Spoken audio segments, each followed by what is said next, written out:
तो मूवी के स्टार्ट में हमें एक लड़की को ड्राइव करते हुए दिखाया जाता है। सड़क के चारों तरफ पहाड़ थे और अचानक होने वाली इन पहाड़ों में लैंडस्लाइडिंग की वजह से लड़की की कार का एक्सीडेंट हो जाता है। ऐसे में उसकी कार स्लिप होकर पहाड़ों में फंस जाती है। वो बहुत ज्यादा जख्मी हो चुकी थी। ऐसे में एक रेस्क्यू हेलीकॉप्टर ठीक टाइम पर उसे बचाने के लिए आता है। इस रेस्क्यू टीम का लीडर है ली, जो कि मूवी का मेन कैरेक्टर भी है। वो अपने साथी को पहले इस लड़की को कार से निकालने के लिए भेजता है। जो आदमी जाकर उस लड़की को तो कार से बाहर निकाल लेता है, पर अब वो खुद भी वहाँ फंस चुका था। अब इन दोनों को बचाने के लिए रे ने एंट्री की और हेलीकॉप्टर से लटकते एक रस्सी की मदद से खुद लटकते हुए वो इन दोनों को संभाल कर वापस हेलीकॉप्टर में लाने में कामयाब भी हो गया।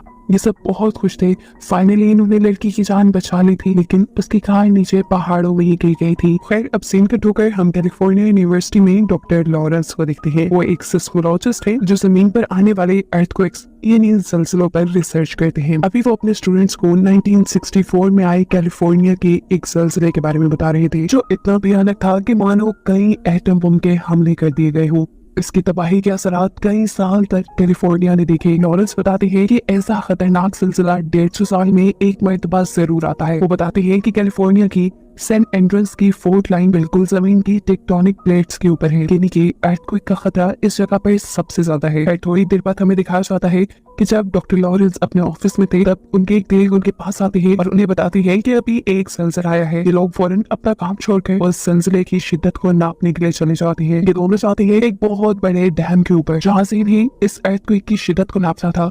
और जब ये लोग ये काम कर रहे थे, एकदम से इनकी मीटर के ऊपर वेव्स चेंज हो जाती है। वेव्स का इतनी तेजी से बढ़ जाना खतरे से खाली नहीं था। इससे पहले कि लोग कुछ सोचते या करते, यहाँ एक बहुत ही भयानक ज़लज़ला आ जाता है। असल में वेव्स का बढ़ना ज़लज़ला आने की एक निशानी थी। सभी लोग अपनी जान बचाने के लिए वहाँ से भागते हैं। डॉक्टर लॉरेंस के कुलीग भी जान बचाने के लिए यहाँ से भाग ही रहे होते हैं कि उन्हें तभी वहाँ डैम में फंसी हुई एक बच्ची नजर आ जाती है, जिसकी जान बचाते हुए वो जैसे ही आगे बढ़ते हैं तो एक और बड़ा ज़लज़ले का झटका उन्हें वहीं रोक देता है। वो उस बच्ची को बचाने के लिए डॉक्टर लॉरेंस की तरफ गिरा देते हैं और तभी आने वाला एक और भयानक झटका उस पूरे डैम को बर्बाद कर देता है, जिसमें डॉक्टर लॉरेंस के साथी मारे जाते हैं। सीन कट होकर हम रे को देखते हैं, जिसे इमरजेंसी में उसी डैम पर आने का मैसेज मिला है जिस डैम के ऊपर वो ज़लज़ला आया था। बहुत से लोग वहाँ फंसे हुए थे। जाने से पहले नायक अपनी बेटी को बाय कहता है, जो कि आजकल अपनी मोम के साथ रहती थी। यानी रे और उसकी वाइफ का डिवोर्स हो चुका था और रे की बेटी अपनी मोम और अपनी मोम के फियांसे के साथ रहती थी। डेनियल को आज किसी मीटिंग के सिलसिले में सैन फ्रांसिस्को जाना है, जिसमें वो एमा और ब्लैक को भी अपने साथ लेकर जाने वाला था। सैन फ्रांसिस्को में ब्लैक को एक लड़का मिलता है। उस लड़की के साथ उसका छोटा भाई भी था, जिन दोनों से बात करके ब्लैक को बहुत अच्छा लगता है और जल्द ही इन तीनों में दोस्ती हो जाती है। खैर, यहाँ हमें दिखाया जाता है वो डैम जो ज़लज़ले की वजह से तबाह हुआ था, उस तबाही की खबर अब पूरी दुनिया में फैल चुकी थी। क्योंकि ज़लज़ले के टाइम पर डॉक्टर लॉरेंस वहीं पर थे, इसलिए रिपोर्टर डॉक्टर लॉरेंस का इंटरव्यू लेने के लिए आई थी। वो डॉक्टर लॉरेंस से सवाल करती है, बताइए कि वहाँ पर ज़लज़ला कैसे आया था। इससे पहले कि डॉक्टर लॉरेंस को जवाब देते, डॉक्टर लॉरेंस के दो स्टूडेंट घबराते हुए उनके पास आते हैं। उनके पास कोई रिपोर्ट थी और जैसे ही ये रिपोर्ट डॉक्टर लॉरेंस ने देखी तो वो भी घबरा गए। उन्हें मालूम हुआ था कि सेंट एंड्रयूज के अंदर एक बहुत ही बुरा ज़लज़ला आने वाला है। ये सिलसिला इतना खतरनाक साबित होने वाला था कि वो आसपास के सभी शहरों को भी अपने लपेट में ले लेता। इस सिलसिले को आने में थोड़ा ही वक्त रह गया था, यानी इनके पास इतना वक्त भी नहीं था कि उन शहरों से लोगों को पहले ही बाहर निकाल लिया जाए।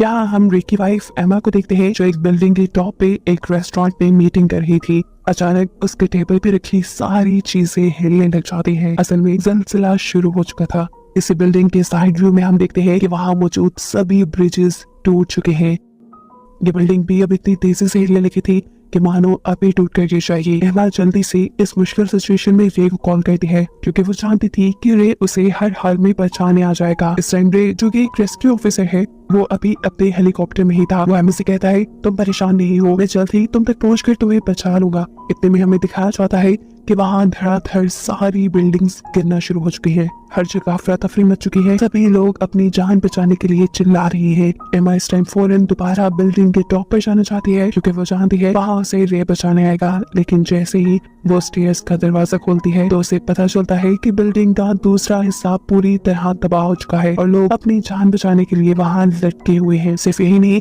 ऊपर से लोग ऐसे नीचे गिर रहे थे जैसे कोई इंसानी पुतले नीचे गिर रहे हो। यह एम्मा किसी दूसरे रास्ते से बिल्डिंग की टॉप पर तो पहुंच जाती है, लेकिन सिलसिले का आने वाला एक और झटका इस टॉप को भी हिला देता है। और इससे पहले कि एम्मा इसमें दबकर मार नहीं जाती, यहाँ पर रे पहुंच जाता है। वो जल्दी से एक नेट एम्मा की तरफ फेंकता है और एम्मा उस नेट की तरफ बढ़ने लगती है। दिखाया जाता है कि पीछे से एक बहुत बड़ी बिल्डिंग एम्मा के ऊपर गिरने वाली थी और इससे पहले कि एम्मा उसके नीचे दबकर मर जाती, एम्मा नेट का सहारा लेते हुए ऊपर चढ़ जाती है। इसी सारी तबाही में रे के हेलीकॉप्टर के ऊपर भी एक बिल्डिंग गिरने वाली थी, लेकिन रे यहाँ अपने हेलीकॉप्टर को टेढ़ा करते हुए बचा लेता है। फाइनली उसने एम्मा की जान बचा ली थी, लेकिन अब वो ऊपर से देख रहा था कि शहर की हालत बहुत ज्यादा खराब हो चुकी है। वहाँ की सारी बिल्डिंग्स तबाह हो चुकी है। सीन कट होकर हम सैन फ्रांसिस्को का सीन देखते हैं, जहाँ पर डैनियल और ब्लैक एक साथ थी। वो पार्किंग लॉट से एक साथ यहाँ से निकलने ही वाले होते हैं कि अचानक यहाँ पर भी बहुत बुरा ज़लज़ला आ जाता है, जिसकी वजह से इनके सामने वाली जमीन टूटकर इनकी गाड़ी उसमें धंस जाती है। डैनियल किसी तरह इस गाड़ी में से निकलकर अपने आप को बचा लेता है, लेकिन वो अब ब्लैक को इस गाड़ी से नहीं निकाल पा रहा था। वो मदद करने के लिए बाहर जाता है तो देखता है कि हर जगह अफरा तफरी मची हुई है, बिल्डिंग्स टूट गई हैं और ट्रैकर्स सब इधर उधर भाग रहे हैं। इतनी खराब हालत को देखते हुए उसे एहसास होता है कि उसे भी अपनी जान बचाने के लिए भागना चाहिए, इसलिए वो ब्लैक को खतरे में छोड़कर ही अपनी जान बचाने लग जाता है। ब्लैक जो अभी भी कार में फंसी हुई थी, इस टाइम उस पे एक लड़की की नजर पड़ती है। ये लड़का वही था जो अपने भाई के साथ सैन फ्रांसिस्को के एयरपोर्ट पे ब्लैक को मिला था। वो भी ब्लैक को पहचान लेता है और यहाँ उसकी मदद करते हुए गाड़ी को एक डंडे के जरिए इस गड्ढे से ऊपर की तरफ निकालते हुए ब्लैक की जान बचा लेता है। अब ये तीनों मिलकर भी जब इस बिल्डिंग से बाहर निकलते हैं तो शहर की तबाही देखकर इनके भी होश उड़ चुके थे। भागते हुए मुश्किल से ब्लैक एक ऐसी जगह पहुंचती है जहां उसे एक फोन मिल जाता है। यहाँ से वो अपने डैड को कॉल करती है और कहती है, प्लीज डैड मुझे बचा ली, शहर की हालत बहुत खराब हो गई है। जवाब में कहता है, घबराओ नहीं, तुम ऐसा करो कि किसी ऊंची जगह पे चले जाओ, मैं जल्दी ही तुम्हें बचाने आ रहा हूँ। फौरन ही रे अब सैन फ्रांसिस्को के लिए निकल जाता है, जबकि सैन फ्रांसिस्को में हम देखते हैं कि ज़लज़ले के झटके अब रुक चुके थे। सभी लोग सेफ जगह की तलाश में थे, लेकिन यहाँ डॉक्टर लॉरेंस के जरिए हमें मालूम होता है कि सैन फ्रांसिस्को में ज़लज़ले के झटके सिर्फ कुछ ही देर के लिए रुके थे। असल में वहाँ अब इससे भी भयानक ज़लज़ला आने वाला था। अभी उनका ये कहना ही था कि सीन एक और मरतबा सैन फ्रांसिस्को में शिफ्ट हो जाता है, जहाँ वही बुरा और भयानक ज़लज़ला आ चुका है। एक ही झटके ने बिल्डिंग्स को ऐसे गिराया जैसे वो रेत की बनी हो। सभी लोग अपनी जान बचाने के लिए यहाँ दीवारों के साथ चिपक कर खड़े हो जाते हैं। इस टाइम पे यहाँ डेनियल भी था, एम्मा का फियांसी, जो लोगों को जब दीवार से चिपका हुआ दिखता है तो एक आदमी को वहाँ से खींच के गिराकर खुद वहाँ खड़ा हो जाता है। हवा के अंदर रे और एम्मा जो कि हेलीकॉप्टर में थे, एकदम से हेलीकॉप्टर का फ्यूल खत्म होने पर उनका हेलीकॉप्टर भी एक मॉल के अंदर क्रैश हो जाता है, लेकिन यहाँ उनकी अच्छी किस्मत, दोनों की जान बच गई थी।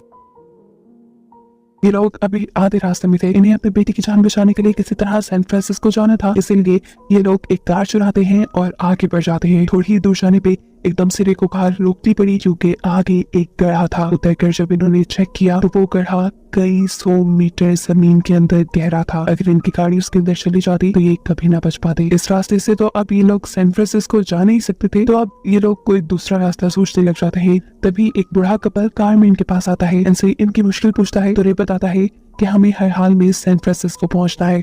मालूम होता है कि ये बूढ़ा आदमी एक पायलट था और उसके पास अपना प्राइवेट प्लेन भी था, जिसे वो रे को दे देता है ताकि वो लोगों की जान बचा सके। रे इस प्लेन में बैठकर अब सैन फ्रांसिस्को के लिए निकल जाता है। फाइनली ये लोग सैन फ्रांसिस्को तो पहुंच जाते हैं, लेकिन रे देखता है कि एयरपोर्ट पे प्लेन को लैंड करने की कोई जगह ही नहीं रही, इसलिए वो एम्मा को लेकर चलते प्लेन से नीचे की तरफ कूद जाता है। नीचे स्टेडियम था। अब वो यही से अपनी बेटी को कांटेक्ट करता है और कहता है, ब्लैक तुम्हें स्टेडियम की तरफ आना होगा। लेकिन ब्लैक स्टेडियम की तरफ नहीं आ सकती थी क्योंकि स्टेडियम शहर के दूसरे कोने में था और वो दूसरे जो भी करना था अब रे को ही करना था। बाहर जाकर वो करीब ही समुद्र को देखता है और उसे आइडिया आता है कि वो समुद्र के रास्ते से भी ब्लैक तक पहुंच सकता है। ये लोग तेजी से आगे बढ़ रहे थे कि अचानक इन्हें नजर आता है कि बादल बहुत तेजी से नीचे की तरफ आ रहे हैं, लेकिन करीब जाकर पता चलता है कि ये बादल नहीं थे बल्कि सुनामी था, समुद्र में आने वाला तूफान, जिसकी बहुत बड़ी सी लहर बहुत सारी बोट्स को अपनी लपेट में ले चुकी थी। लेकिन रे जो कि एक रेस्क्यू ऑफिसर था, उसे ये सिचुएशन अच्छे से हैंडल करना आती थी। वो अपनी बोट की स्पीड फुल कर लेता है और इस लहर के ऊपर से गुजर जाता है। लेकिन यहाँ भी मुसीबतें कम नहीं हुई, क्योंकि उन्हें नजर आया कि बहुत बड़ी सी शिप उनकी बोट को नुकसान पहुंचाने वाली थी। लेकिन रे अपनी बोट को तेजी से दूसरी तरफ मोड़ते हुए इस शिप से तो अपने आप को बचा लेता है, लेकिन हम उसके ऊपर के कंटेनर भी इन लोगों के ऊपर गिरने वाले थे। रे अपनी बोट को कंट्रोल करते हुए इन कंटेनर से भी बचकर आगे बढ़ जाता है। फाइनली ये लोग अब वहाँ पहुंच चुके थे जहाँ उनकी बेटी थी, लेकिन इन्हें यहाँ अपनी बेटी कहीं नहीं नजर आ रही क्योंकि ब्लैक इस टाइम एक बिल्डिंग के अंदर है। ब्लैक ने अपने मॉम डैड को देख लिया था, वो इन्हें आवाज देती है लेकिन खिड़की पे लगे हुए कांच की वजह से आवाज उन तक पहुंच नहीं पाती। ऐसे में ये लोग वापस आने लगे, लेकिन तभी एमा ने नोटिस किया कि उसके हाथ पे ग्रीन लेजर लाइट आ रही है। ये लोग पीछे मुड़कर देखते हैं तो फाइनली ये लोग ब्लैक को देख चुके थे। इससे पहले कि ये लोग आगे बढ़कर ब्लैक को बचा लेते, समुद्र में आया हुआ बुरा तूफान जो इस शहर को पहले से ही लपेट में ले चुका था, उसकी एक और लहर इस बिल्डिंग को तबाह कर देती है और ऐसे जिस फ्लोर के अंदर ब्लैक थी वो पूरा का पूरा फ्लोर पानी के अंदर डूब जाता है।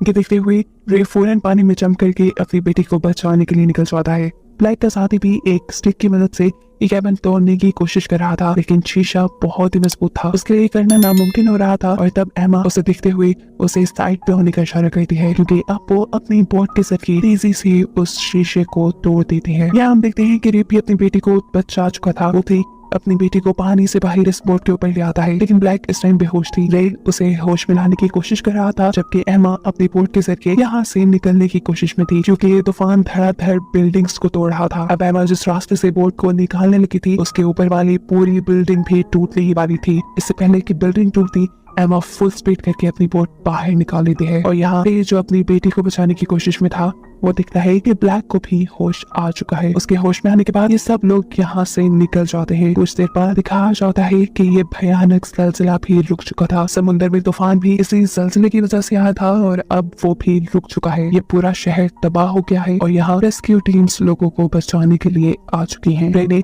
अपनी पूरी फैमिली के साथ साथ ब्लैक की दोस्त बेन और उसके भाई को भी बचा लिया था और इन्होंने अब फैसला किया था कि बेन भी अब उनके साथ ही रहने वाला है क्योंकि उसके पेरेंट्स सही थे और यहाँ ब्लैक भी उसे पसंद करने लगी थी। इन लोगों को सेफ और एक साथ दिखाते हुए ये कहानी यहाँ खत्म हो जाती है।